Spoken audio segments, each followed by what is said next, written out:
श्रुतिस्मृतिपुराणानाम् आलयं करुणालयं नमामि भगवत्पादं शङ्करं लोकशङ्करं शङ्करं शङ्कराचार्यं केशवं बादरायणं सूत्रभाष्यकृतौ वन्दे भगवन्तौ पुनः पुनः।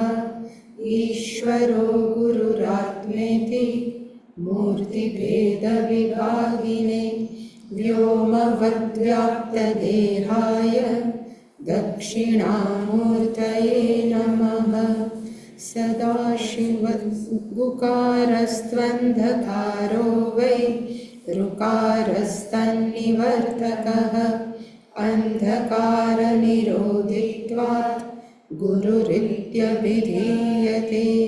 सदाशिवसमारम्भां शङ्कराचार्यमध्यमाम् अस्मदाचार्यपर्यन्तां वन्दे गुरुपरम्पराम्। ॐ सहना भवतु सहनौ भुनक्तु सह वीर्यं करवावहै तेजस्विनावधीतमस्तु मा विद्विषावहै। ॐ शान्ति शान्ति शान्तिः।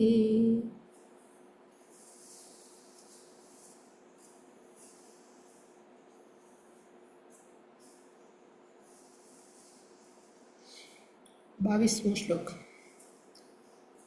स्वप्नजागरिते सुप्तिं भावाभावो धियां तथा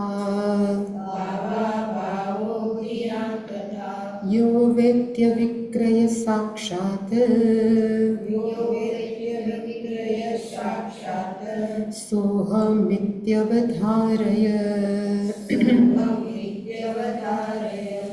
घटावभासको दीपः घटादन्यो यथेष्यते देहावभासको देही तथाहं बोधविग्रहः। पुत्रवित्तादयो भावाः यस्य शेषतया प्रियाः दृष्टा सर्वप्रियतमः सोऽहमित्यवधारय। परप्रेमास्पदतया मानभुवमहं सदा भूयासमिति यो द्रष्टा सोऽहमित्यवधारय। यः साक्षिलक्षणो बोधः त्वं पदार्थः स उच्यते। साक्षित्वमपि बोद्धृत्वम् अविकारितयात्मनः।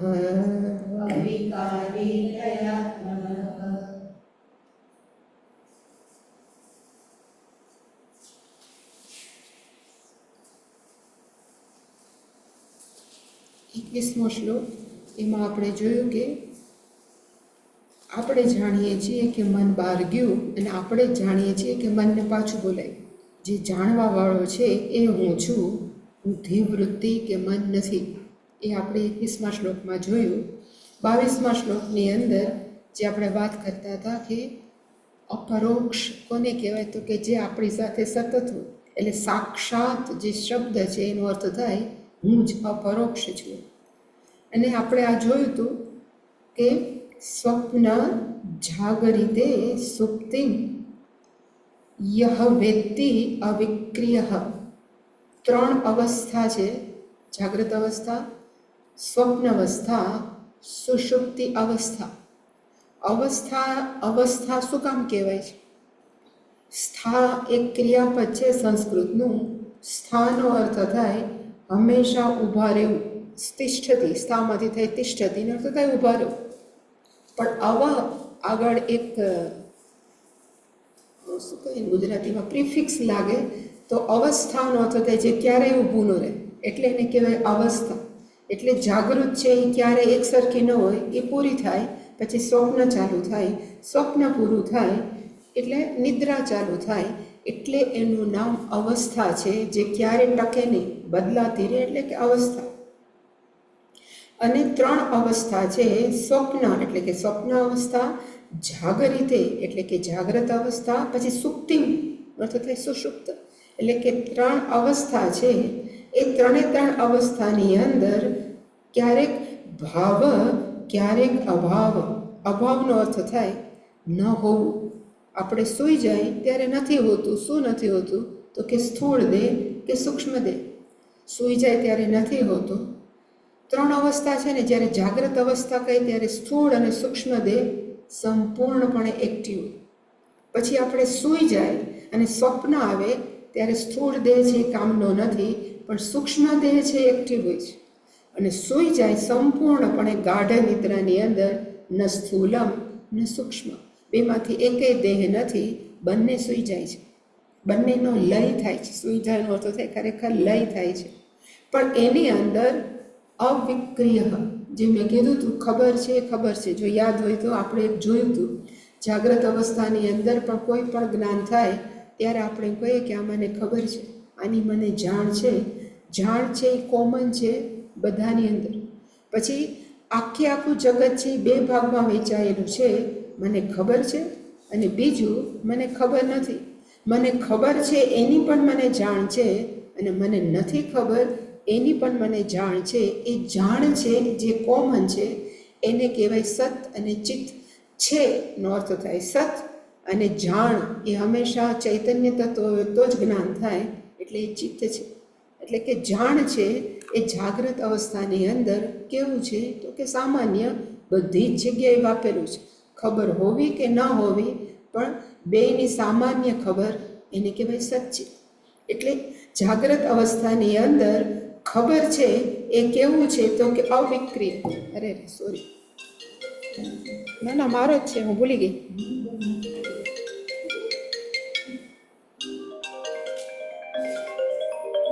આ છે ને ઓલા છે ICICI બેંક વાળાને કહ્યું બહાર નીકળીને કે હા લેવાનું છે. હા એને પૂછી જોશે, બને ન આપતી. એક શબ્દ છે અવિક્રિય. અવિક્રિયનો અર્થ થાય કોઈ પણ પરિવર્તન ન થાય. વિક્રિયનો અર્થ થાય પરિવર્તન, અવિક્રિયનો અર્થ થાય અપરિવર્તનશીલ. તો જાગ્રત અવસ્થાની અંદર જાણ છે, મને ખબર છે, કેવું છે તો કે અવિક્રિય, એમાં પરિવર્તન નથી. બીજા બધા વિચારો ફરે, પણ વિચારો ફરે છે જાણ છે. દુનિયાના બધા પદાર્થોનું જ્ઞાન છે એનું જાણ છે. દુનિયાના પદાર્થોનું જ્ઞાન નથી એની પણ મને ખબર છે.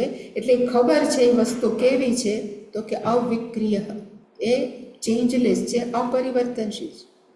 પછી સ્વપ્ન અવસ્થા આવી, તો સ્વપ્ન અવસ્થાની અંદર પણ આપણે કંઈક સ્વપ્ન જોયું, અને પછી એની અંદર જે પણ જોયું હોય, ઘણી વાર એવું હોય છે કે સ્વપ્નની અંદર હું બહુ ભૂખો હતો, પછી મેં લાડુ ખાધા. પછી સ્વપ્નની અંદર માણસો આવ્યા, મને બધાને પૂછ્યું, કોઈ પણ સ્વપ્ન આવ્યું, સ્વપ્ન પૂરું થયું ને આપણે જાગ્યા, ત્યારે આપણે બધાને રિપોર્ટ આપીએ કે મને આજે આવું સ્વપ્ન આવ્યું. ભલે આવ્યું ભૂતકાળ છે, પણ સ્વપ્ન આવ્યું એની આપણને જાણ છે કે ખબર છે. તો સ્વપ્ન અવસ્થાની અંદર પણ એ ખબર છે એ તત્વ કેવું છે તો કે અવિક્રિય, એમાં કોઈ પણ પ્રકારનું પરિવર્તન નથી. જાગ્રત અવસ્થાની અંદર પણ એમાં કોઈ પરિવર્તન નથી. અને સૂઈ જાય. અમે એકવાર ટ્રેનમાં જતા હતા એક જગ્યાએ, ખબર નથી અમદાવાદ ક્યાંક હતા, કે હું આવતી હતી. એક ભાઈ એટલા નસકોરા બોલાવે ટ્રેનની અંદર, એટલા નસકોરા બોલાવે, એક જ સૂતા, બીજા બધાય જાય ગયા. એનો અર્થ. પણ એ ભાઈની સ્લીપ કેવી હતી? તો કે ગાઢ નિદ્રા. ગમે એટલો ચાવાળો નીકળે તો એના નસકોરા ઓછા ન થાય, એટલી ગાઢ નિદ્રા. પછી સપોઝ એ ભાઈ જાગે ને અમે બધે પૂછ્યું કેવી રહી ઊંઘ? તો કે બહુ સરસ. એનો અર્થ ઊંઘમાં એને ખબર નહોતી કે હું નસકોરા બોલાવું છું, પણ એને જાગ્યા પછી કોક એવું તત્વ ઊંઘમાં પણ હતું જેણે રિપોર્ટિંગ કર્યું કે ઊંઘ કેવી આવી? તો કે સારી આવી. એનો અર્થ ઊંઘની અંદર પણ ખબર છે, ઇટ ઇઝ એ કોમન, મને જાણ છે ઊંઘ સારી આવી. જાગ્રત અવસ્થામાં પણ જાણ છે એ આપણને ખબર છે, સ્વપ્ન અવસ્થામાં પણ જાણ છે એ ખબર છે, અને સુષુપ્તિમાં પણ જાણ છે એ આપણને જાણ છે. એ કેવું છે? તો કે અવિક્રિય. એટલે એણે કીધું યહ વ્યક્તિ, યહ એટલે કે કોઈ પણ વ્યક્તિ, XYZ વ્યક્તિનો અર્થ થાય જાણે છે. યહ વ્યક્તિ અને શું જાણે છે? તો કે અવિક્રય, પરિવર્તન વગરનું છે. કયું? તો કે જાણ છે, ખબર છે, સચ્ચિત તત્વ. અને કઈ જગ્યાએ? તો કે સ્વપ્ન, જાગૃતે, સુપ્તિ. ત્રણ અવસ્થાની અંદર, સ્વપ્ન અવસ્થાની અંદર, જાગ્રત અવસ્થા અને સુષુપ્તિમાં યહ અવિક્રિય વ્યક્તિ. અને ઇવન સ્વપ્ન અને ખાસ કરીને જાગ્રત ને સ્વપ્ન અવસ્થાની અંદર ભાવ અને અભાવ. એટલે મેં કીધું કે ધારો કે જાગ્રત અવસ્થા હોય તો એમાં બંને શરીરનો ભાવ છે, પણ સ્વપ્ન અવસ્થાની અંદર માત્ર સૂક્ષ્મ શરીરનો ભાવ હતો, અસ્તિત્વ છે. ત્યારે આપણને સૂક્ષ્મ શરીરે જાગે છે, પણ સુષુપ્તિની અંદર બંનેનો અભાવ છે, સ્થૂળ અને સૂક્ષ્મનો. એ બધાનો એમાં અવિક્રિય જે તત્વ છે એ કેવું છે? અપરિવર્તનશીલ છે. અને એવી જ રીતે તથા ધિયામ, આપણી બુદ્ધિની અંદર હું કોણ છું? તો કે મેં આ નિર્ણય લીધો. પણ નિર્ણય લીધો એની કોને છે? તો કે આપણને ખબર છે. પછી ક્યારેક આપણને કહે જોને હું બહુ માથા કોઈ નિર્ણય લેવાતો જ નથી, શું કરું શું નથી કરું મને ખબર જ નથી પડતી. તો એની પણ આપણને શું છે? તો કે ખબર છે. કે બુદ્ધિમાં નિર્ણય લેવાય તોય ખબર છે, બુદ્ધિની અંદર નિર્ણય ન લેવાય તો પણ ખબર છે. એ ખબર છે એ કેવું છે? તો કે અવિક્રિય. એક તત્વ એવું છે, ત્રણ અવસ્થામાં છે, અવિક્રિય. એ જ તત્વ ધિયામ એટલે કે મારી બુદ્ધિમાં છે એ કેવું છે? તો કે અવિક્રિય. પણ એ તત્વ કોણ છે? તો કે સાક્ષાત હું જ પોતે જ છું. સહ અહમ, અપરોક્ષ રીતે મારી અંદર જે હું બોલે છે એ જ હું છું. સાક્ષાતનો અર્થ થાય અપરોક્ષતયા. બીજા કોઈના મારે કહેવાય ને કે આપણે ઘણી વાર કહીએ ને તું સાક્ષી છો, જન્મે આ કર્યું, બીજા કોઈની આપણને જરૂર નથી. હું છું એ કહેવા માટે એને કહેવાય સાક્ષાત અથવા અપરોક્ષ. અને એ તત્વ કોણ છે? તો કે અહમ ઇતિ અવધારય. આ બીજું કોઈ નથી અને હું જ છું. અને પછી જેવું હું આવે એટલે પછી આપણે એને પૂછવું, એડ કરવાનું, હું કોણ? તો કે હું માત્ર ચૈતન્ય તત્વ. હું કોણ? તો કે અસ્તિત્વ માત્ર. અને હું કોણ? તો કે સમય સાથે સંકળાયેલું નથી એટલે નિત્ય છું. સમય સાથે સંકળાયેલું નથી એટલે કે અજહ, જન્મરહિત છું. સમય સાથે નથી સંકળાયેલું એટલે મૃત્યુ રહિત છું. એવી જ રીતે હું કોઈ સ્થળ સાથે બંધાયેલું નથી, સર્વવ્યાપક છું. શરીરની મર્યાદા છે પણ હું તો સર્વવ્યાપક છું. અને હું કોણ છું? તો કે એકમેવ અદ્વિતીયમ ઇતિ અવધારય. ખાલી હું આના નથી પણ કોક તો છું ને, એ પછી પાછું અવધારય કરવું પડે કે હું કોણ છું? તો કે ચૈતન્ય તત્વ છું. ઇતિ અવધારય. એ 22મો શ્લોક એવો જ 23માં બધાને કહેવાય ને કે લોજિક, ઇંગ્લિશમાં કહેવાય કે લોજિક. 23મા શ્લોકની અંદર એ લોજિક છે. ઘટ અવભાસક દીપ ઘટાત અન્ય યથા ઇષ્યતે દેહ અવભાસક દેહી તથા અહમ બોધ વિગ્રહ. પેલું એણે કારણ આપ્યું, એટલે કહેવાય ને લોજિક આપ્યું, તર્ક આપ્યો. કયું? તો કે દીપ નો અર્થ થાય દીવો, દીવાનો પ્રકાશ. એ કોણ છે? તો કે ઘડાને પ્રકાશવા વાળો. દીવો હોય ને એ બધા ઘડાને, દીવાને શું કરે? તો કે પ્રકાશ આપે. પણ એ દીવો કેવો છે? ઘડો છે? તો કે ઘટાત અન્ય, એ ઘડાથી જુદો છે. આની અંદર આપણે ઘી ભરી લઈએ, ઘી ભરીને આપણે મોટી વાટ રાખીએ તો તરત દીવો તો સળગે. તો દીવો છે એ ઘડાને શું કરશે તો કે પ્રકાશિત કરશે. પણ દીવો કેવો છે? ઘટાત અન્ય, એ ઘડાથી કેવો છે તો કે અલગ છે. એનો અર્થ જેનો પ્રકાશવાવાળો હોય ને એ જેને પ્રકાશતો હોય એનાથી અલગ છે. એ સામાન્ય લોજિક છે. પહેલાં બેટરી આવતી, હવે તો બધી ચાર્જિંગ બેટરી આવે છે, પણ પહેલાં ઓલા સેલ નાખતા, ખબર છે આપણે, પાવર સેલ નાખતા, પછી આમ બટન દબાવીએ એટલે બહાર પ્રકાશ પડે. હવે એ સેલવાળી બેટરીને ચાલુ કરીને આપણે એના પ્રકાશને કહી કે તું અંદર સેલ છે ને એને જરાક પ્રકાશિત કરતો, ન કરી શકે. શું કામ? એને લીધે એનો પ્રકાશ છે. આપણે અંદર સેલ નાખીએ છીએ એટલે બેટરીનો પ્રકાશ બહાર પડે છે. એટલે કે સેલ બંને કેવા છે તો કે બેટરીને પ્રકાશ આપવાવાળા. હવે એ પ્રકાશ છે એ ક્યારે એને આને ન આપી શકે. એવી જ રીતે ચૈતન્ય તત્વ શું છે તો કે આ શરીરને પ્રકાશિત કરવાવાળું. હવે પ્રકાશિત કરવાવાળું હોય તો એનાથી કેવું છે તો કે અલગ છે. પ્રકાશિત પ્રકાશ્ય જે અલગ હોય. અઘરી ભાષામાં કહું તો એના કરતાં અવભાસક દીપ ઘટાત અન્ય, જેને આપણે પ્રકાશિત કરીએ ને એનાથી અલગ હોય. આ લેમ્પ છે એ આખાને પ્રકાશે છે, તો આ ટ્યુબલાઇટ જુદી હોલ જુદું. કારણ કે ટ્યુબલાઇટ શું કામ કરે તો કે આ હોલને પ્રકાશ હોય. તો ટ્યુબલાઇટને એમ કે તારી અંદર જે છે ને એને તું પ્રકાશ કર, તો ન કરી શકે. કારણ કે એની અંદર જે સિસ્ટમ છે એને લીધે તો બિચારો કેવો છે તો કે ટ્યુબલાઇટ છે પ્રકાશિત. એટલે કે પ્રકાશિત વસ્તુ ક્યારે પણ જેને લીધે પ્રકાશિત હોય ને એને ન પ્રકાશિત કરે. એવી જ રીતે આપણે દુનિયાની બધી વસ્તુઓને પ્રકાશિત કરીએ કે આ કોણ છે તો કે આપણે કહીએ કે આ માઉસ છે, આ શું છે તો કે પડદા છે, હોલ છે. હવે એને આપણે કહીએ 5 જ્ઞાનેન્દ્રિયો, જરાક અંદર ચૈતન્ય તત્વ છે એને તું પ્રકાશિત કરને તો કે ન થઈ શકે. એટલે આજે 23મો છે ને, મેં સવારે નહોતો આવ્યો પણ એને સાબિત કરે કે સ્વપ્રકાશિત છે. ચૈતન્ય તત્વ કેવું છે તો કે સ્વપ્રકાશિત. ઘણીવાર આ એક સ્ટોરી હું કરું છું, પણ બહુ સરસ સ્ટોરી છે એટલે મને ગમે છે. કે કૃષ્ણ ભગવાને એવું કીધું યશોદાને બપોરે 12 વાગે, 11:30, મારે દૂધ પીવું છે. કૃષ્ણ ભગવાને કીધું, એવું ભાગવતમાં છે કે પૂજ્ય સ્વામીજીની સ્ટોરી છે. એ માં કે ત્યારે જ જવાના ફ્રીજ નહોતા. ગાય છે તો દોઈ લે એટલે ચરવા વહી જાય, ઘરમાં જેટલું દૂધ હોય એને મેળવી નાખે એટલે પછી બીજે દિવસે ઘી થાય. એટલે ઘરમાં દૂધ નહોતું અને કૃષ્ણ ભગવાને 11:30 માગ્યું કે મારે દૂધ પીવું છે. એટલે યશોદા માનતી નાનું છોકરું છે ને એને પટાવું. એટલે એણે કીધું કે અંધારું થશે ને એટલે તને દૂધ આપીશ.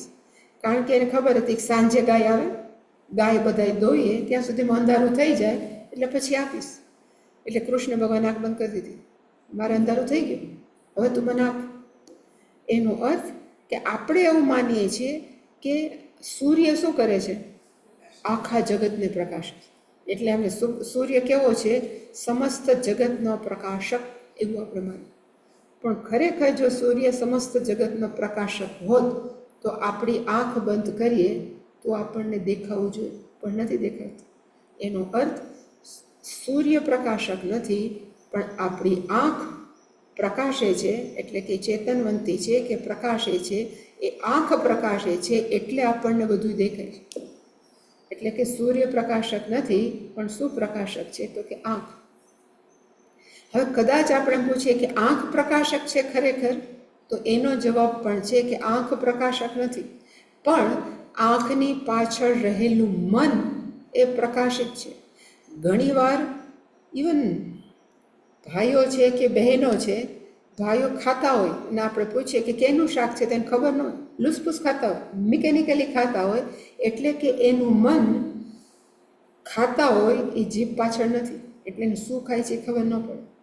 ઘણીવાર આ કોમન એક એક્ઝામ્પલ આપે. અમદાવાદમાં આવે જો કે રેલવે સ્ટેશન પર બહુ ગીર્દી થાય, પણ અમે પહેલાં ગયા હતા ને ત્યારે કલકત્તાની અંદર રેલવે સ્ટેશનની અંદર 1-1.5 લાખ માણસ. કોકને સપોઝ રિસીવ કરવા ગયા હોય કલકત્તાની અંદર, તો આપણે તો ધ્યાન એ જ હોય ને કે આ ટ્રેનની અંદર મારા ગેસ્ટ આવવાના છે, એ અહીંયા ઉપશે એટલે હું લઉં. એટલે કે એક વ્યક્તિ એના ફ્રેન્ડને લેવા ગઈ હતી, એટલે ઓલાએ કીધું હતું કે આ નંબરનો પ્લેટફોર્મ, આ ગાડી, આ નંબરની બોગી, એમાં હું છું અને હું ત્યારે ઉતરીશ આટલા વાગે. એટલે એનો ફ્રેન્ડ છે એ રેલવે સ્ટેશન પહોંચ્યો. રેલવે સ્ટેશન પહોંચી અને પેલા પ્લેટફોર્મ ગોઈતું અને બરાબર પહોંચ્યો, ત્યાં ગાડી આવી અને ગાડી જોતો હતો એમાં કઈ બોગી એમાં એનો દોસ્તાર આમાં કોઈ બીજો દોસ્તાર હતો, એણે આ ભાઈને જોયા એટલે આમ કર્યું, પણ એનું ધ્યાન જ નહોતું, કારણ કે એનું ધ્યાન ક્યાં હતું તો કે ગાડીની ડબ્બા. પછી તો દોસ્તાર ઉતરો એને ઘરે લેવા, પછી એના બીજા દોસ્તારે ફોન કર્યો અને ધોખો કર્યો કે હું આટલા બધા હાથ હલાવતો હતો તું કેમ નહોતો જોતો, તને ન ખબર પડે કે હું અહીંયા સામે છું? તો કે મને ખબર જ નથી ખરેખર, કારણ કે હું તો પેલી બોગીમાં ઓલા મારો ભાઈ ફ્રેન્ડ છે એ આવે છે કે નહીં જોતો. એનો અર્થ આંખ ખુલ્લી હોય ને તો જો સામે પાછળ મન ન હોય ને તો આપણને શું ઊભું છે ન દેખે.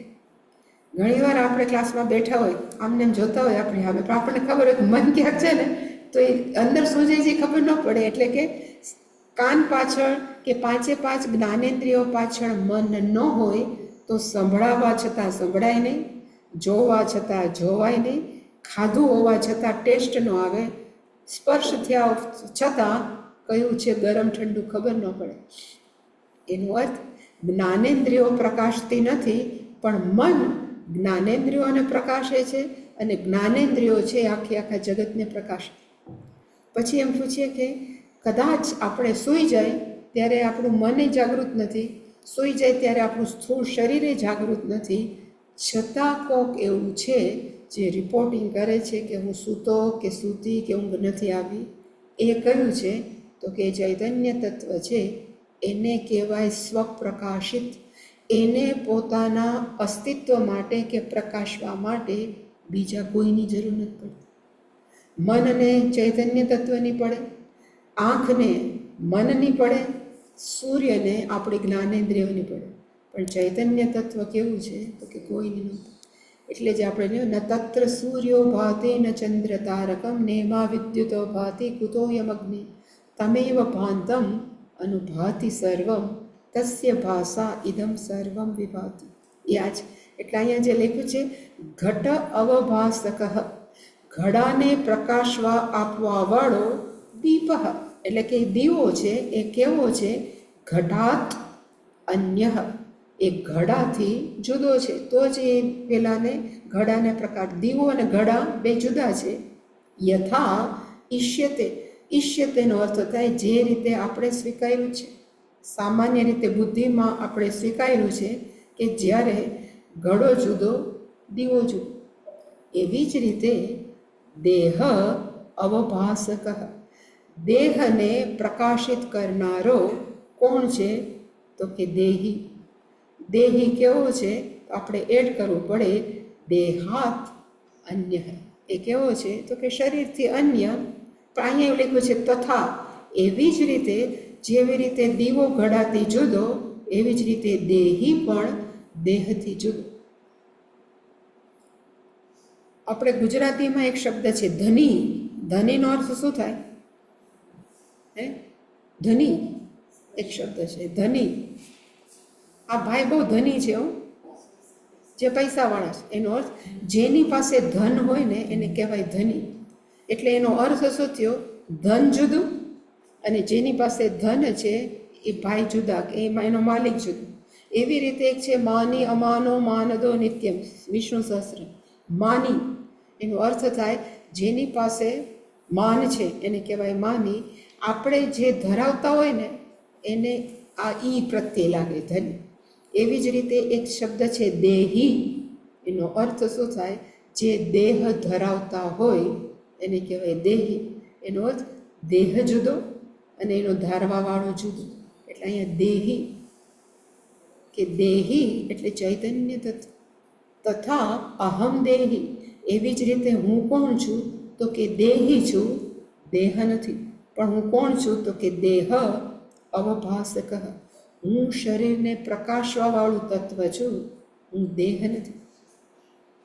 તથા અહમ બોધ વિગ્રહ, બોધનો અર્થ થાય ચૈતન્ય તત્વ. આપણે પહેલાં જોયું કે હું ચૈતન્ય સ્વરૂપ છું. અહમ ન દેહ, અહમ દેહી ઓનલી. દેહીનો અર્થ થાય દેહથી જુદો પણ દેહમાં રહેવાવાળો. આપણે કહેવાય ને કે આ ઘર માલિક છે, આ ઘરનો માલિક છે, એનો અર્થ થાય આ ઘરનો માલિક છે પણ ઘર નથી. એવી રીતે ભગવાને આ ઘર આપ્યું છે, એ ઘરમાં રહેવાવાળો છે પણ એ શરીર નથી. એ આપણને બહુ સ્પષ્ટ સમજાય, પણ જ્યારે વ્યવહાર હોય ત્યારે ન સમજાય. એટલે આ દેહી છે એ દેહથી જુદો, ઘરનો માલિક ઘરથી જુદો, એવી જ રીતે હું પણ આ શરીરથી કેવો છું તો કે જુદો. આવું વારંવાર કહીએ તો ક્યારેક આપણું મન માને, એટલા માટે આ વારંવાર રિપીટેશન છે. તો હું કોણ છું? તો આમાં પહેલી વાર લખ્યું બોધ વિગ્રહ. બોધ ક્યારે કેમાં થાય? જળમાં થાય કે ચૈતન્યમાં? તો કે ચૈતન્ય તત્વ. એટલે અહીંયા બોધનો અર્થ થાય ચિત્ત સ્વરૂપ. બોધ વિગ્રહનો અર્થ થાય અહમ ચિત્ત સ્વરૂપ. હું ચૈતન્ય તત્વ જ છું, હું ચૈતન્ય સ્વરૂપ છું. અહમ ન દેહ.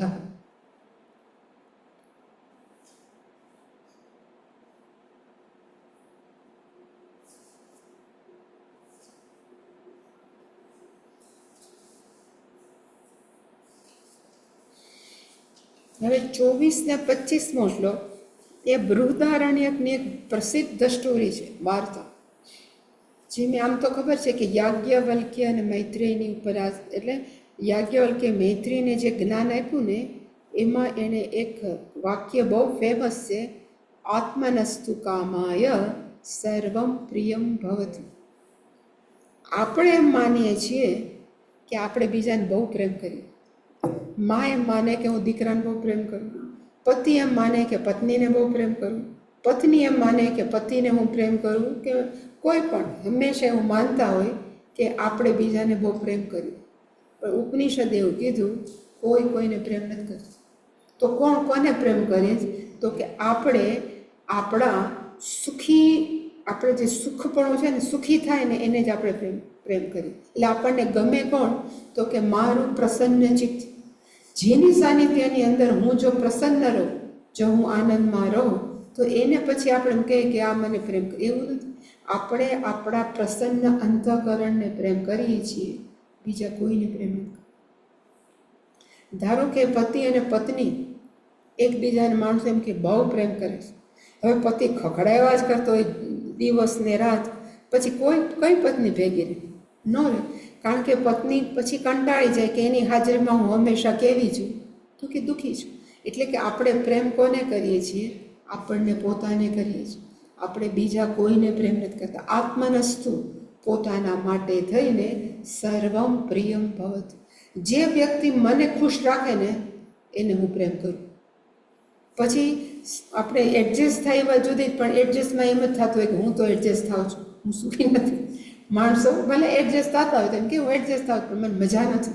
તો આપણે કોને પ્રેમ કરીએ છીએ? તો કે આપણને પોતાને. સ્વાર્થી છે, પણ સ્વાર્થી કરતાં પણ આપણે આપણા સ્વરૂપને પ્રેમ કરીએ છીએ. અને આપણું વાસ્તવિક સ્વરૂપ કેવું છે? તો કે સુખ સ્વરૂપ. આપણે હંમેશા આનંદ સ્વરૂપ છે, પણ જ્યારે આપણો આનંદ એક તો અજ્ઞાનને લીધે અવરોધાય, એટલે પછી આપણને એમ થાય કે ઓલા મને દુઃખી કરે છે. કોઈ આપણને દુઃખી કે સુખી ન કરી શકીએ. કેટલાય એવા છે, ધારો કે તુકારામ છે, મીરાબાઈ છે, એવા કેટલાય ભક્તો એવા છે કે જેના જીવનની અંદર સુખ નથી. મીરાબાઈને બહુ દુઃખ સહન કર્યું, તુકારામની પત્ની તો તોબા હતી, બધાને એવું હતું. પણ તુકારામનો ઇન્ટરવ્યૂ લઈએ ને તો તુકારામ એમ ન કે હું દુઃખી છું. શું કામ? તો કે એ પોતાની પ્રસન્નતા માટે એની પત્ની ઉપર નથી આધાર રાખતા. એવી રીતે મીરાબાઈ છે એ પોતાને ખુશ રહેવા માટે પરિવારજનો પર આધાર, એ કોને પ્રેમ કરે છે? તો કે ભગવાનને. તો હું ને ભગવાન બે એક જ છે, એટલે એને કોઈના પ્રેમની જરૂર નથી. પણ આપણે એમ માનીએ છીએ કે મારે ખુશ રહેવું છે, પણ મને ખુશ કોણ કરે? તો કે મારી જે પણ એક્સપેક્ટેશન હોય, એટલે મારી જે બધી એક્સપેક્ટેશન, આગ્રહો, અપેક્ષાઓ હોય એ પૂરી થયા કરે તો મને એમ લાગે કે એને હું એને બહુ ગમું છું. પણ એવું નથી. આપણે આપણને જ ગમીએ છીએ, બીજા કોઈને આપણે પરાણે ગમાડીએ છીએ, બીજું કોઈ આપણને ગમતું નથી. એટલે કે આત્મનસ્તુ કામ. એક એક્ઝામ્પલ આપે છે શાસ્ત્રની અંદર કે એક શેઠ હતા. એ શેઠને લગભગ 8 વર્ષ પછી દીકરો આવ્યો, અને દીકરો 1 વર્ષનો થયો ને શેઠાણી ક્યાંક બહારગામ ગયા હતા. એને કીધું કે હાંજ સુધીમાં કે રાત સુધીમાં આવી જઈશ, પણ શેઠાણી નહોતા આવ્યા. અને ભગવાનનું કરું કે ઘરમાં આગ લાગી, ચારે બાજુ આગ લાગી. એટલે પહેલાં તો શેઠ ચીસું પાડવા માંડ્યા, પછી ભાગ્યા. એ ભૂલી ગયા મારો દીકરો ત્યાં છે અંદર, નાનો 1 વર્ષ. બહાર આવતા રહ્યા અને એટલી બધી આગ લાગી. ત્યાં એને યાદ આવ્યું કે ઓલો તો રહી ગયો મારો. એટલે એને બીજાને કીધું, તું જા. મારો તો કે દીકરો તમારો, ઘર તમારું બળે તો હું શું કામ, તો હું મરી જાઉં તો. એનો અર્થ દીકરા કરતાં આપણે પ્રેમ કોને કરીએ? આપણને જ કરીએ. ક્યારે કોઈ કોઈને પ્રેમ કરતું નથી. માત્ર વ્યવસ્થા છે, સગવડ છે, ખાલી આભાસ છે. આપણે કોને પ્રેમ કરીએ? તો કે આપણે. એનું સારામાં સારું ઉદાહરણ છે કે સપોઝ કોક એમ કે મને આઈસ્ક્રીમ બહુ ભાવે, મને આઈસ્ક્રીમ ઉપર બહુ પ્રેમ, કે સ્વીટ ઉપર બહુ પ્રેમ. હવે આપણે જેને બહુ આઈસ્ક્રીમ ઉપર પ્રેમ હોય ને એને આઈસ્ક્રીમ પહેલો આપીએ, માણસ શું થાય? બહુ મજા આવે. પછી બીજો આપીએ, મજા આવે. પછી ત્રીજો આપીએ, ખાઈ લઉં છું. પછી ચોથો આપીએ તો કે હવે બસ થઈ ગયું, નથી જોતું. પાંચમો આપીએ તો ઓફ કરશે. એનો અર્થ આઈસ્ક્રીમને પ્રેમ નથી કરતા, પણ આપણને એમ થાય કે આઈસ્ક્રીમ જ્યારે મળે ત્યારે આઈસ્ક્રીમ જે હોય ને મનમાં એ નીકળી ગયું. મન છે આપણું હંમેશા કેવું છે? તો કે પ્રસન્ન જ. એટલે જેવા મને આ જોઈ છે એના વાદળ હટી ગયા, એટલે કે મન છે પ્રસન્ન જ. એટલે આપણે આપણા પ્રસન્ન અંતઃકરણને જ પ્રેમ કરીએ છીએ, માણસોને નથી કરતા. પછી એમાં એમ છે કે મા એમ માનતી હોય કે દીકરાને પ્રેમ કરું તો મા દીકરાને નથી કરતી. પતિ એમ માનતો હોય હું પત્નીને કરું છું, નથી કરતી. પત્ની એમ માનતી હોય કોઈ કોઈને નથી. આખું લિસ્ટ છે બૃહદારણ્યક ઉપનિષદમાં. કોઈ કોઈને નથી કરતું. છેલ્લે આવે આત્મનસ્તુ કામાય સર્વમ પ્રિયમ ભવત. જે મને રાખે પ્રેમથી એને હું માનું છું કે હું પ્રેમ કરું છું. જેવું રાખવાનું બંધ કરી દે આપણો પ્રેમ સુકાઈ ગયો. એનો અર્થ આપણે એને નથી કરતા, પણ એ મારું બહુ સાચવે છે એટલે મારું મન અત્યારે પ્રસન્ન રહે છે, એટલે હું માનું છું કે હું એને પ્રેમ કરું છું. કોઈ નથી. એ અહીંયા લખી. હા, 24 અને 25 શ્લોકની અંદર એ લાઈન ઉપર આ બંને છે. પુત્ર વિત્ત આદય ભાવાહ. ભાવાહનો અર્થ થાય અહીંયા માણસો અને વસ્તુઓ. માણસો અને વસ્તુઓ કહી તો કે માણસોની અંદર સૌથી વધારે માણસોને કોણ વાલું હોય? તો કે દીકરો. એટલે પુત્ર. અને વસ્તુઓની અંદર વધારે શું વાલું હોય? તો કે વિત્તમ. એટલે કે આદય. પછી આપણને જે ગમે એ બધાના એને કહેવાય ભાવાહ. વસ્તુઓ અને માણસો પુત્ર વિત્તાદય ભાવાહ યસ્ય જેના માટે શેષતયા પ્રિયા. શેષતયાનો અર્થ થાય અનુકૂળતા હોય ને તો જ પ્રિય છે. અનુકૂળતા શેષતયાનો અર્થ થાય. એમાં લખ્યું છે સંબંધિતયા અનુકૂલત્વેન પ્રિયા. પછી બિચારા ઘણીવાર મા બાપને શું થાય, અમે જાય ક્યાં એટલે પડ્યા રહે. પણ દીકરા માને કે મા દીકરાને કે આસક્તિ હોય તો જુદી છે, પણ ક્યારેય કોઈ કોઈને પ્રેમ નથી કરતું. એટલે કે યસ્યનો અર્થ થાય જેના માટે. દીકરા, વસ્તુઓ, પૈસાઓ જેના માટે અનુકૂળતા માટે પ્રેમ કરે છે. પ્રિય એટલે ગમે છે.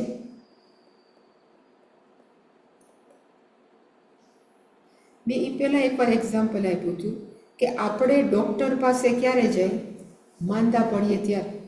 આપણી આંખમાં કાંઈ પ્રોબ્લેમ ન હોય તો આપણે આંખના ડૉક્ટર પાસે જઈને એમ કહી, જુઓ ને હમણાં આંખમાં બધું કેમ સારું સારું દેખાય છે, એટલે આંખમાં કેમ કંઈ પ્રોબ્લેમ નથી? ન જાય. કારણ કે જે સહજ છે ને એને જ આપણે પ્રેમ કરીએ.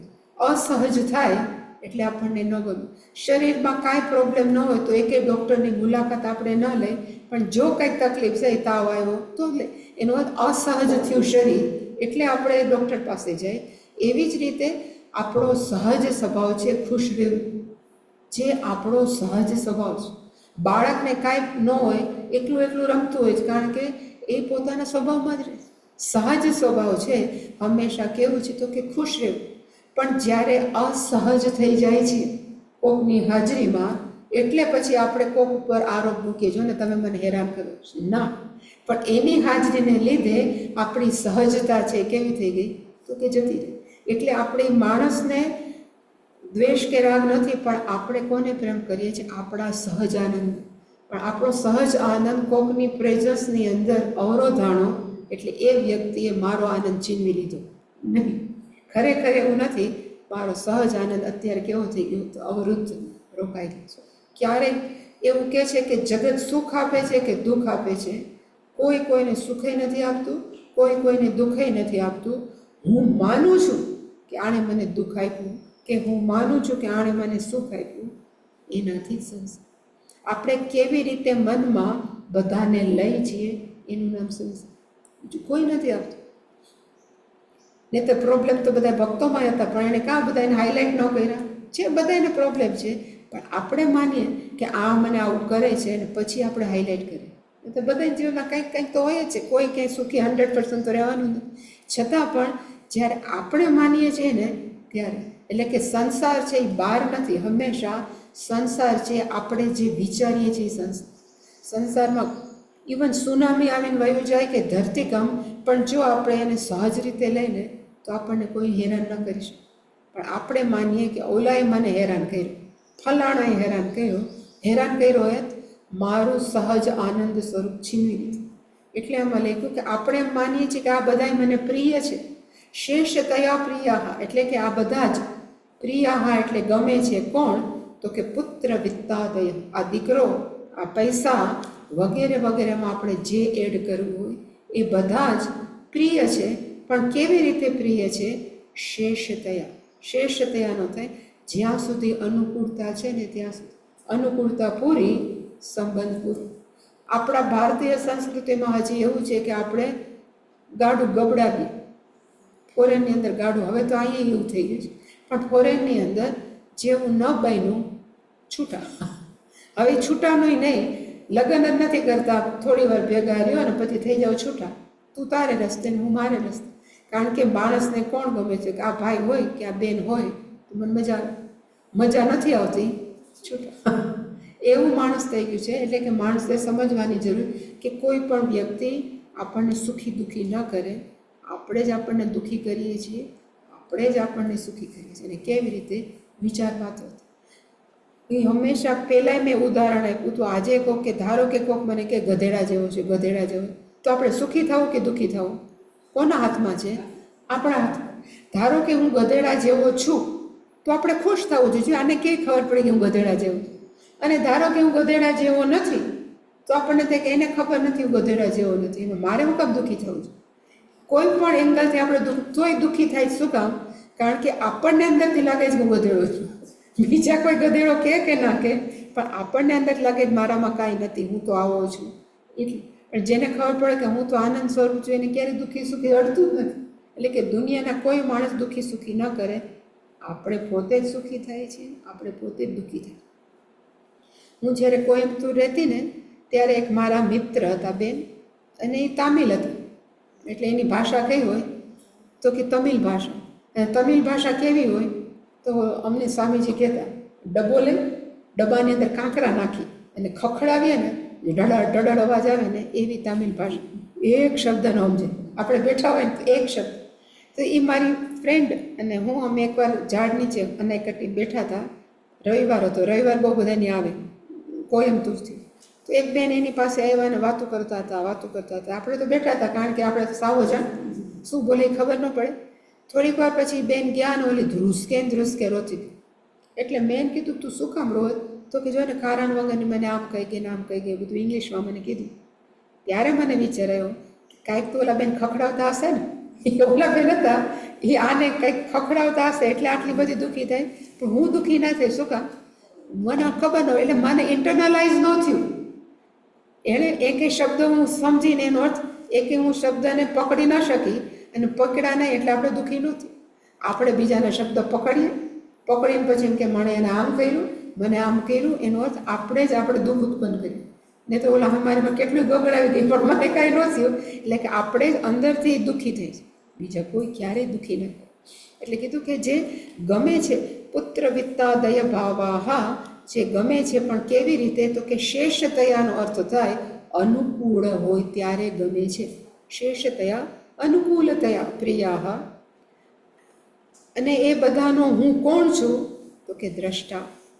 આ બધા જ પુત્ર છે, વિત્ત છે, બીજા કોઈ પણનો હું કેવો છું? તો કે દ્રષ્ટા. પણ હું કેવો છું? મને સર્વ પ્રિયતમ. પ્રિયતમ એટલે સુપરલેટિવ ડિગ્રી. પ્રિયતમ એટલે આપણે કહીએ ગુડ, બેટર, બેસ્ટ. બેસ્ટનો અર્થ થાય સુપરલેટિવ ડિગ્રી, આનાથી વધારે વાલું ન હોય. તો હું કોણ છું? સર્વપ્રિયતમ. હું મને જ સૌથી વધારે વાલો છું. હું બીજું કોઈ મને સર્વત્ર, બીજા બધા કેવા છે? તો કે પ્રિયા. 3 શબ્દ છે આમાં, તો પ્રિય એ લખ્યું છે. પ્રિયા, પ્રિય, પછી પ્રિયતરઃ અને પ્રિયતમ. પ્રિયતમનો અર્થ થાય આનાથી વધારે કોઈ વાલું નહીં, એને કહેવાય પ્રિયતમ. પ્રિયતર એટલે વચલું, અને પ્રિય એટલે થોડું. એટલે બીજા બધી જ વસ્તુઓ અને માણસો કેવા છે? તો કે પ્રિય છે. પણ હું મને કોણ છું? તો કે પ્રિયતમ. હું મને જ પોતાને સૌથી વધારે પ્રેમ કરું છું. કારણ કે આત્મનસ્તુ કામાય સર્વમ પ્રિય ભવત. એટલે કે સર્વપ્રિયતમ અહમ દ્રષ્ટા. દીકરાનોય હું દ્રષ્ટા છું, પૈસાનોય દ્રષ્ટા છું, પત્ની હોય તો પત્નીનો દ્રષ્ટા છું, દુનિયાની બધી જ વસ્તુનો દ્રષ્ટા છું. પણ હું મને કેવો છું? પ્રિયતમ. સર્વ પાછું બધાથી સૌથી વાલું કોણ છે? તો કે અહમ. સહ અહમ ઇતિ અવધારય. આ જે પ્રિય છે, અને પ્રિયતમનો અર્થ થાય કારણ કે જ્યારે આપણને ખબર છે કે હું ચૈતન્ય તત્વ છું, સર્વવ્યાપક છું, હું મરવાનો નથી, હું જન્મ નથી થવાનો, આનંદ છે. એનાથી વધારે આનંદ કયો? એટલે આપણી સહજ અવસ્થા કઈ છે? તો કે સર્વવ્યાપકપણું. આપણી સહજ અવસ્થા કઈ છે? તો કે ન જન્મવું ન મરવું, એટલે મૃત્યુ આવે એ આપણને અસહજ છે, એટલે નથી ગમતું.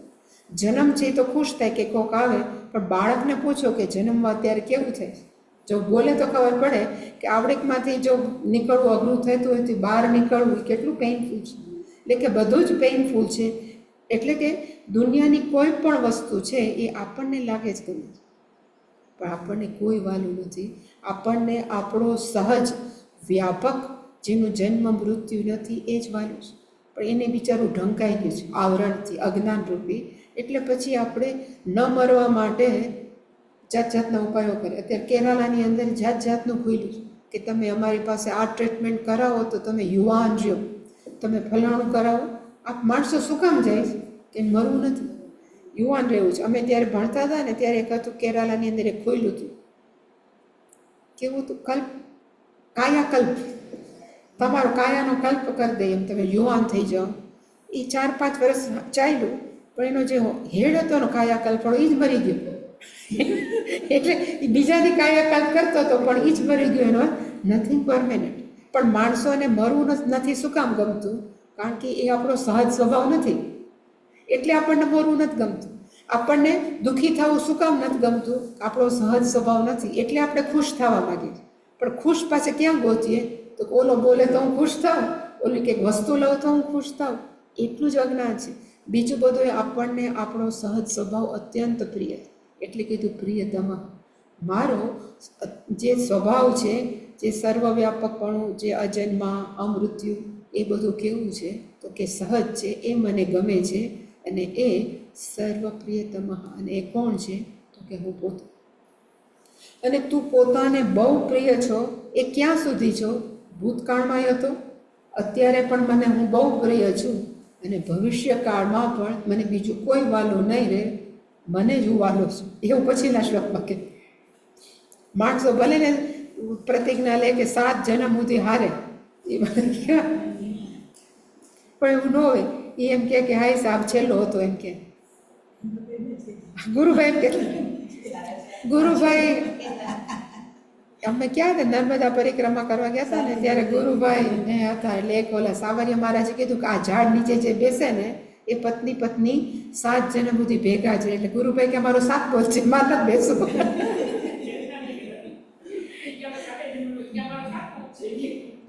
એટલે માણસ એમ માને, પણ પોતને કોને પ્રેમ કરે? તો કે પોતાને. એટલે આની જે 25મો શ્લોક છે એની અંદર એવું છે, પરપ્રેમ આસ્પદતયા. પરપ્રેમ આસ્પદ, અત્યંત પ્રેમની ચરમ સીમા, એને કહેવાય પરપ્રેમ આસ્પદતયા અહમ માન ભુવમ સદા. સદા એટલે કે કાયમ માટે હું મને નહોતો ગમતો એવું નથી, ડબલ નેગેટિવ છે. અહમ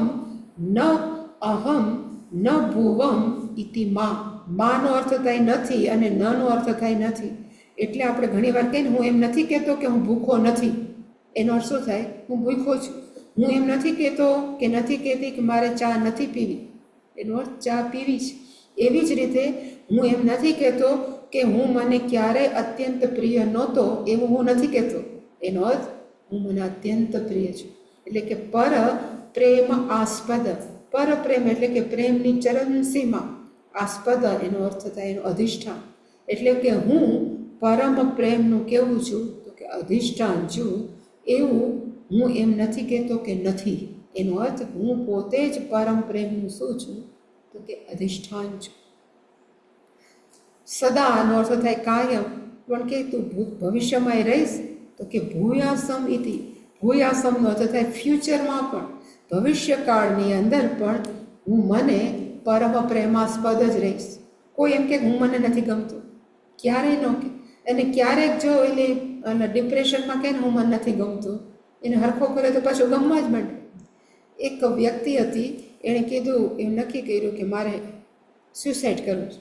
એટલે એટલે સાચી વાત કે ખોટી વાત ખબર નથી, પણ કાંકરિયાની અંદર 10માનું અને 12માનું રિઝલ્ટ આવે ને ત્યારે સરકાર છે ને એ પોલીસો રાખે. કારણ કે છોકરાઓ જો ધાયરા માર્ક ન આવે કે મા બાપ બહુ થઈ જાય તો બહુ સ્યુસાઇડ કરે કાંકરિયા. તો એવી રીતે એકવાર 10માનું રિઝલ્ટ આવ્યું અને એક છોકરો ધાર્યું હતું એ ન આવ્યું ને કંઈક થયું તો એ કાંકરિયામાં પડવા જતો હતો. એટલે ત્યાં પોલીસે જોયો કે આ છોકરો પડવા જાય, એટલે એને પકડ્યો. તો એ છોકરો કે મને મરવા જ દો, મારે મરવું જ છે, કે 5 મિનિટ પછી મરું છું. ને થોડીક વાર મારી વાત કરીને પછી પડી જાય છે. પોલીસને એમ હતું કે બાળક છે, બહુ મોટા હતા પોલીસ, એટલે એને કીધું તારે શું કામ મરવું છું? તો કે જો ને હું પાસ ન થયો, મને હું જરાય નથી ગમતો, મારે બસ હવે મરી જ જાઉં છું, મારા મા બાપની વાલો નથી, આટલા ઓછા માર્કે મારે મરી જ જાઉં. તો કે મરી ગયા પછી તારું શું થશે? તો આપણો તો ભારતીય હતો એટલે કીધું હું પાછો જન્મીશ. પછી કે તું શું કરીશ? તો કે હું પાછો નાનો છોકરાને જે મોટો થાઈશ. પછી શું કરીશ? તો કે પાછો સ્કૂલે જઈશ. સ્કૂલે જઈને પાછો શું કરીશ? તો કે 10માં આવીશ. તો કે 10માં આવીને પાછો તું શું કરીશ? તો કે એક્ઝામ આપીશ. તો કે તું આટલી બધી રાહ જોઈશ, આત્મહત્યા કરીને તારે પાછું જન્મવું છે, જન્મીને પછી આટલા વર્ષો પછી તારે એના કરતાં 6 મહિના રાહ જો, 6 મહિના પછી એક્ઝામ આપી દેજે, પાસ થઈ જઈશ તું. તો એને ગળે ઉતરી ગઈ. તો કે આટલું બધું મરીને આટલું રાહ જોઉં 15 વર્ષ, ને પછી મારે પાછી એક્ઝામ આપે એના કરતાં 6 મહિના રાહ ન જો. એટલે કે મારે મરવું છે એ સહજ નહોતું, મરવું છે એ તો કંઈક દુઃખને લીધે હતું, કાઢી નાખ્યું. એટલે કે આપણે હંમેશા આપણને કહેવા છીએ પરમ પ્રેમાસ્પદ. ભૂતકાળમાં હતા, અત્યારે છીએ, ને ભૂયાસમ ઇન ફ્યુચર, ભવિષ્યકાળમાં પણ હું કોણ છું? તો કે પરમ પ્રેમાસ્પદ. હું મને અત્યંત પ્રિય છું. પણ હું મને એટલે શરીર મન સાથેનું હું નહીં. અહીંયા હંમેશા યાદ રાખવું કે શરીર અને મન સાથેનો પરમ પ્રેમાસ્પદ નહીં. હું મને ગમું છું કારણ કે હું સર્વવ્યાપક ચૈતન્ય છું. હું ક્યારેય મરવાનું નથી તત્વ, હું ક્યારેય જન્મવાનું નથી, અને હું નિત્ય છું. એટલે હું પરમ પ્રેમાસ્પદ છું. જન્મવાનું મરવાનું તો પ્રોબ્લેમ આવવાના જ છે. એટલે મારું વાસ્તવિક સ્વરૂપથી અજાણ છીએ, છતાં પણ મને વાસ્તવિક સ્વરૂપ બહુ ગમે છે. એટલા માટે અહમ પરમ પ્રેમાસ્પદ, અહમ ન ભૂવમ ઇતિમાં, અને ભૂયાસમ ઇતિના, એટલે કે હું કાયમ માટે કેવો છું? તો કે પરમ પ્રેમાસ્પદ. યહ દ્રષ્ટા, જે આ જોવે છે, જે જાણે છે, એ કોણ છે? સહ અહમિતિ, આ જોવાવાળો, હું મને પોતાને અત્યંત વાલો છું, એ કોણ છે? તો કે હું જ છું. એ જ ચૈતન્ય તત્વ.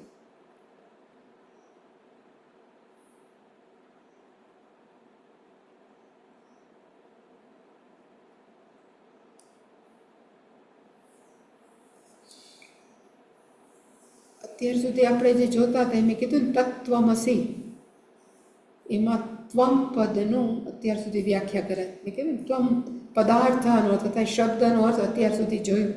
આઈ થિંક હવે પછી જે 26મો શ્લોક છે ને એની અંદર કીધું કે અત્યાર સુધી આપણે જે જોયું એ કોનો પદાર્થ હતો? તો કે ત્વમ પદ. એટલે 26મો, યહ સાક્ષી લક્ષણ બોધ ત્વમ પદાર્થ સ ઉચ્યતે. સાક્ષિત્વમ અપી બોધૃત્વમ અવિકારિતયાત્મન. એટલે કે મેં કીધું હતું 27 શ્લોક સુધી છે કોનું? તો કે ત્વમ પદ સુધી. એટલે આ 27 26 ને 27 શ્લોક. એને કીધું કે યહ સાક્ષી લક્ષણ બોધ. જ્યારે જ્યારે બોધ આવે ને, અહીંયા બોધ એટલે કેવું, તો કે માત્ર ચૈતન્ય. મને આનું જ્ઞાન થયું, કોઈ વસ્તુનું જ્ઞાન થયું, એવો બોધ નહીં. અહીંયા બોધનો અર્થ થાય માત્ર ચૈતન્ય તત્વ. અને એ ચૈતન્ય તત્વ કેવું છે, તો કે સાક્ષી લક્ષણ. બધાનું સાક્ષી છે, દેહનું સાક્ષી, મનનું સાક્ષી, આખી દુનિયાનું એ કેવું છે, તો કે સાક્ષી. પણ એ તત્વ કેવું છે, તો કે ચૈતન્ય તત્વ છે. અને એનું નામ શું છે, તો કે ત્વમ પદ અર્થ સ ઉચ્યતે. એ જ તત્વમસીની અંદર જે ત્વમનો અર્થ થાય તું, તું ઇઝ ઇક્વલ ટુ હું. મેં તમને કીધું તું યાદ રાખો ને, તું તું જ કર્યા કર, પણ આ હું, અને હું કોણ છું, તો કે એ જીવ. એનું શું છે, તો કે એ જ ઉચ્યતે. એટલે કે ત્વમનો અર્થ શું થાય, તો કે જીવ. પણ એ જીવ કેવો છે, તો કે 11થી શ્લોક લઈને અત્યાર સુધી આમાં હું નથી, આ હું નથી, એ જ હું છું, માત્ર ચૈતન્ય તત્વ, સાક્ષી લક્ષણ. હું બધાનું સાક્ષી છું, હું શરીર નથી, મન નથી, માત્ર ચૈતન્ય. એને કહેવાય ત્વમ પદ અર્થ સહ ઉચ્યતે. હજી આમાં નથી કીધું, પણ આપણે જ્યારે સાક્ષી કહીએ ને, ત્યારે બે વસ્તુઓ. હું સાક્ષી છું આ દિવાલીનો, હું જુદું, અને સાક્ષી વસ્તુ જુદું. જ્યારે આત્મજ્ઞાન થાય ત્યારે સાક્ષી પણ ન, કારણ કે આપણે કઈ એકમેવ અદ્વિતીય, આખું જગત ચૈતન્ય તત્વ. એટલે કે સાક્ષી અને સાક્ષ્ય ક્યાં સુધી છે, તો કે આપણા સમજણના સ્તરે હું જુદો અને આ જુદું. પણ છેલ્લે સાક્ષી પણ નથી, કોઈ સાક્ષ્ય જ નથી. કમ્પેરિઝન ત્યારે થાય ને આપણાથી બીજા હોય, પણ કોઈ છે જ નહીં, તો કોનું સાક્ષી થાય? એટલે કે સાક્ષી પણ રિલેટિવ છે. જ્યાં સુધી અસમજણ છે ત્યાં સુધી સાક્ષી સાક્ષી, પણ એકવાર જ્ઞાન થાય પછી શિષ્ય કે તેમાં કોનું સાક્ષી? હું જ પોતે જ બધી જગ્યાએ. દરિયાને ધારો કે એક દરિયાના બિંદુને જ્ઞાન થાય કે હું પાણી છું, તો એમ જ કે ને, એમાં બીજું ક્યાં છે? બીજું હું જ પાણી છું, બધી જગ્યાએ હું જ છું. એવી રીતે જ્યારે જ્ઞાન થાય ત્યારે હું જ ચૈતન્ય તત્વ સર્વવ્યાપક છું. એટલે એણે લખ્યું નીચેની લાઈનમાં, સાક્ષિત્વમ અપી બોધૃત્વમ. જે સાક્ષી સાક્ષી હું કહું છું, એ સાક્ષિત્વમ પણ ખરેખર શું છે, તો કે માત્ર ચૈતન્ય તત્વ, બોધૃત્વ. કારણ કે માણસોને છે ને જ્ઞાનનો અર્થ શું થાય, તો કે આ સપોઝ મોબાઈલ છે એનું જ્ઞાન છે, પછી આ ફૂલ છે એનું જ્ઞાન છે, એવી તો હું ચૈતન્ય તત્વ છું એનું જ્ઞાન છે. એવું કહે તો ચૈતન્ય તત્વ જુદું, ચૈતન્ય તત્વનું જ્ઞાન જુદું. એવું નથી. એને કીધું કે માત્ર સાક્ષિત્વમ અપી બોધૃત્વમ, ચૈતન્ય તત્વ પણ કેવું, અવિકારિતયા, કોઈ પણ પરિવર્તન વગર. હું ધારો કે દિવાલને જોઉં ને તો મારું સાક્ષીપણું જુદું હોય, પણ ધારો કે સિંહ આવે તો હું સાક્ષીપણું મારું જુદું થાય. એવી રીતે બીજું આવે તો સાક્ષી બદલાણા કરે, પણ હું ખરેખર કોણ છું? સાક્ષી છું, તો અવિકારી, કોઈ પણ પરિવર્તન વગરનું હું સાક્ષી છું. એટલે કે આ ત્વમ પદનો શું છે, તો કે અર્થ. એટલે કે ત્વમ એટલે શું, તો કે ત્વમ એટલે તું. પણ જ્યારે ગુરુજી એમ કે ત્વમનો અર્થ શું થાય, તો કે હું. પછી એનું વિશ્લેષણ આપણે કર્યું, કે એનું એનાલિસિસ કર્યું, તેમાંથી નિચોડ શું નીકળ્યો, તો કે હું છું, પણ હું કેવું છું, તો કે હું શરીર નથી, હું મન નથી, હું બધાને શું આપું છું, તો કે ચેતનતા આપું છું, પણ હું શરીર અને મન નથી. એ સ્પષ્ટ સમજ એને કહેવાય ત્વમ પદ અર્થ. એ આમાં જે ત્વમ છે એટલે કે તું, પદનો અર્થ થાય શબ્દ, અને અર્થ એનો એ મિનિંગ થાય, એનો અર્થ થાય સહઉચ્યતે. અને હજી એક છે આપણે પૂરું કરી લે એટલે ત્વમ પદ પૂરું. અને સેમ છે એમાં દેહ ઇન્દ્રિય મન પ્રાણ, 27th વર્ષ. દેહ ઇન્દ્રિય મન પ્રાણ અહંકૃતિભ્યો વિલક્ષણ પ્રોજિત અશેષ ષડ ભાવ વિકાર ત્વમ પદ અભિધ. ત્વમ પદ અભિધ એ મેઇન છે. ત્વમ પદ અભિધ. અભિધનો અર્થ થાય મિનિંગ. ત્વમ શબ્દ, પદનો અર્થ થાય શબ્દ, અને અભિધહનો અર્થ થાય અર્થ. તો ત્વમનો અર્થ શબ્દનો શું થાય? તો કે તું કે હું કેવો છું? તો કે દેહ, ઇન્દ્રિય, મનઃ, પ્રાણ, અહંકૃતિ. એટલે સૂક્ષ્મ શરીરની અંદર આપણે કહીએ ને કે 5 જ્ઞાનેન્દ્રિય, 5 કર્મેન્દ્રિય, પંચ પ્રાણા, મન, બુદ્ધિ, ચિત્ત, અહંકાર. તો અહંકૃતિનો અર્થ અહંકાર. આ બધાથી હું કેવો છું? તો કે વિલક્ષણ, બધાથી જુદો છું. ગુજરાતીમાં વિલક્ષણ એટલે બહુ સ્માર્ટ, હોશિયાર કહેવાય, પણ સંસ્કૃતમાં વિલક્ષણનો અર્થ થાય ડિફરન્ટ. હું અન્ય છું, આમ જુદો છું.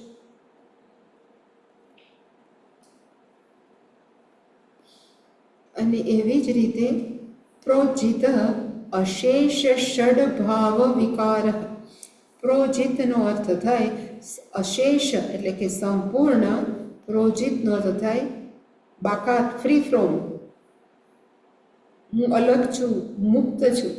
કોનાથી? તો કે ષડભાવ વિકાર. સ્થૂળ શરીર છે એ તમને આપણને બધાને ખબર છે. 6 જાતના પરિવર્તન આપણા સ્થૂળ શરીરમાં છે. અસ્થિ, જાયતે, વર્ધતે, વિપરિણમતે, અપક્ષીયતે, વિનશ્યતે. માં જ્યારે પ્રેગ્નન્સી ટેસ્ટ કરે અને પોઝિટિવ આવે ને એટલે એમ કે અસ્થિ અસ્થિ અસ્થિ, બાળક આવવાનું છે, બાળક આવવાનું, કે અસ્થિ આવવાનું છે. પછી બાળક માના ગર્ભમાં ન રહે, જાયતે. બાળકનો શું થાય? તો બીજો પરિવર્તન કયું? તો કે જાયતે, એ જન્મે. જન્મ પછી એવડું જ રહેશે? તો કે ના, વર્ધતે, વધવા માંડે, વધવા માંડે. ભગવાને અમુક એજ સુધી આપણે વધીએ, પછી આપણે આમ ન વધીએ, પછી આપણે આમ વધીએ. વધીએ ખરા, પણ ભગવાન આપણને અમુક હાઈટ સુધી જ વધારે, એને કહેવાય વર્ધતે. પછી ચોથો કયો છે? તો કે વિપરિણમતે. એનો અર્થ થાય કે આપણે એડલ્ટ થાય, આપણામાં હોર્મોનલ ચેન્જ આવે. જે બાળક હતું મેચ્યોર થઈ ગયું. અમે આમ ગયા હતા ને ઓલી ગૌશાળા જોવા, તો આ ભાઈ, જે ભાઈ બતાવતા હતા, એણે કીધું કે ગાય, આ વાછડી છે, 3 વર્ષે ગાય થાય. એણે કીધું કે આ વાછડી છે. એટલે મેં કીધું કે ક્યાં સુધી વાછડી રહે? ઓળખી બધા કે 3 વર્ષની થાય ને પછી ગાય થાય, ત્યાં સુધી બાળક જ છે. એવી રીતે આપણે બધા કેવા છીએ? તો કે 15-16 વર્ષ સુધી બાળક છે. પછી ભગવાન એમાં શું કરે? તેને કે મેટામોર્ફોસિસ ચેન્જીસ. એની અંદર બધા હોર્મોનલ દાઢી આવવા માંડે, માણસો ટાઈમમાં થવા માંડે. એને શું કહેવાય? વિપરિણમતે. પછી જુવાન રહેવું ક્યાં સુધી કોના હાથમાં છે? તો કે આપણા. પછી ગમે કે ન ગમે, અપક્ષીયતે. અંગમ ગલિતમ પરિતમ મુંડમ, એ બધું અપક્ષીયતે. એટલે કે ગ્રાફ પાછો શરીરનું શું થાય? તો કે ઘસાવા માંડે. અને છેલ્લે વિનશ્યતિ, આ શરીરનું શું થાય? તો કે મૃત્યુ થાય. અસ્થિથી લઈ વિનશ્યતિ, એની અંદર જાત જાતના પરિવર્તન સ્થૂળ શરીરના સ્તરે છે. પણ આપણે કેવા છીએ? તો કે પ્રોજિત. પ્રોજિતનો અર્થ થાય હું એનાથી મુક્ત છું. આઈ એમ ફ્રી ફ્રોમ, ઇંગ્લિશમાં કહેવાય, હું એનાથી મુક્ત છું. અશેષ ષડભાવ વિકાર, કોઈ પણ પ્રકારના બાકી રાખ્યા વગર 6 ભાવનું જે પરિવર્તન છે એનાથી હું કોણ છું? તો કે મુક્ત છું. એ પ્રોજિતનો અર્થ થાય અહમ મુક્ત. અને એ જ ત્વમ પદ અભિધ, એ જ ત્વમ પદનો અર્થ છે. સ્થૂળ શરીરે પરિવર્તન આવે, હું કોણ છું? તો એમાં એનાથી અફેક્ટેડ નથી. સૂક્ષ્મ શરીરમાં પરિવર્તન આવે, હું એનાથી કોઈ પણ પ્રકારનો અફેક્ટેડ એટલે કે એની મને સ્પર્શ ન થાય. પ્રાણ છે, એમાં ઘણા બધા પરિવર્તન થાય, હું એનાથી પણ અસ્પર્શ છું. હું કેવો છું? તો કે બધાથી વિલક્ષણ. અહીંયા વિલક્ષણનો અર્થ હું અલગ છું, જુદો છું, ડિફરન્ટ છું, સ્થૂળ અને સૂક્ષ્મ શરીરથી. એ કોનો અર્થ છે? તો કે હું જે બોલું છું એ શબ્દનો અર્થ. હુંનો અર્થ થાય ત્વમ પદ અર્થ. હવે ગુરુજી કયો શબ્દ ઉપાડશે? તત્પદ. કારણ કે તત્વમસીની અંદર તત્ ત્વમ અસી. અત્યાર સુધી ત્વમ પદ જોયું કે હું કોણ છું, તો શરીરને મન માનતા તેમાંથી બધાનો બાદ કર્યો, નિરાશ કર્યો. છેલ્લે કીધું કે તું માત્ર ચૈતન્ય તત્વ છે. તો ઈશ્વર કોણ છે? આપણે કંઈક કેવા સર્વજ્ઞ સર્વસાક્ષી એનું વર્ણન 28મા શ્લોક. ઓમ પૂર્ણમદ પૂર્ણમિદં પૂર્ણાત પૂર્ણમુદચ્યતે પૂર્ણસ્ય પૂર્ણમાદાય પૂર્ણમેવાવશિષ્યતે. ઓમ શાંતિ શાંતિ શાંતિ. હરિ ઓમ. શ્રી ગુરુભ્યો નમઃ. હરિ ઓમ.